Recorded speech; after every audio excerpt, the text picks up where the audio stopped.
motion. A couple milli now, I'm causing a commotion. I've been coasting, hear my name around the world like an explosion. So rise up,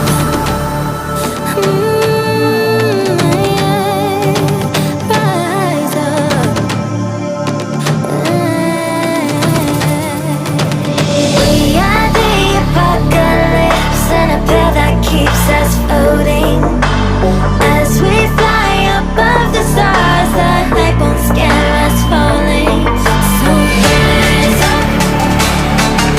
I'm too great to be landed. Rise up. Way too great to be standing.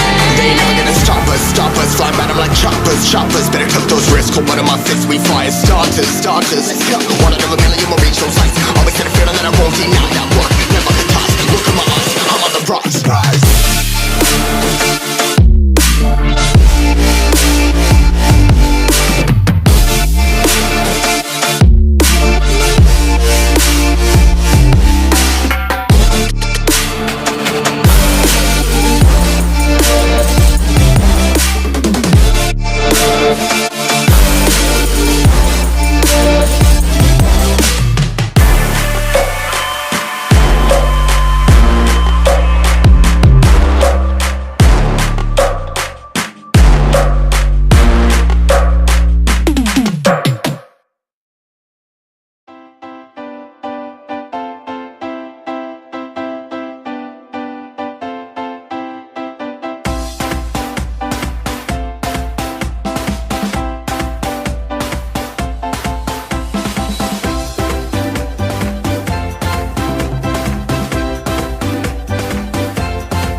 perfect 10. What does perfect even mean? Is there even such a thing? Oh, can we switch up all the rules and imagine a utopia? Darling, I'm just so fed up with these expectations. They keep weighing me down. My heart is begging me to get the hell out of my head. I'm gonna live inside the upside down for a minute and pretend. Honey, I'm a perfect 10. Whoa, whoa. Honey, I'm a perfect 10. Whoa, whoa. And if I say it enough, it gets ingrained in my head, and I start to see. Honey, I'm a perfect 10. Honey, I'm a perfect 10. Honey, I'm a perfect 10. Honey, I'm a perfect 10. Whoa. Honey, I'm a perfect 10. Honey, I'm a perfect 10. Honey, I'm a perfect 10. Honey, I'm a perfect 10. Oh, yeah, I've discussed it with myself, and I'm disgusted with the way we're told to have a certain face. I stood and wait because we aren't pixels on a screen. No, we're human, we breathe. Every single thing we see curated. It's overrated. These expectations, they keep weighing me down. My heart is begging me to get the hell out of my head. I'm gonna live inside the upside down for a minute and pretend. Honey, I'm a perfect 10. Whoa. Honey, I'm a perfect 10. Whoa. And if I say it enough, it gets ingrained.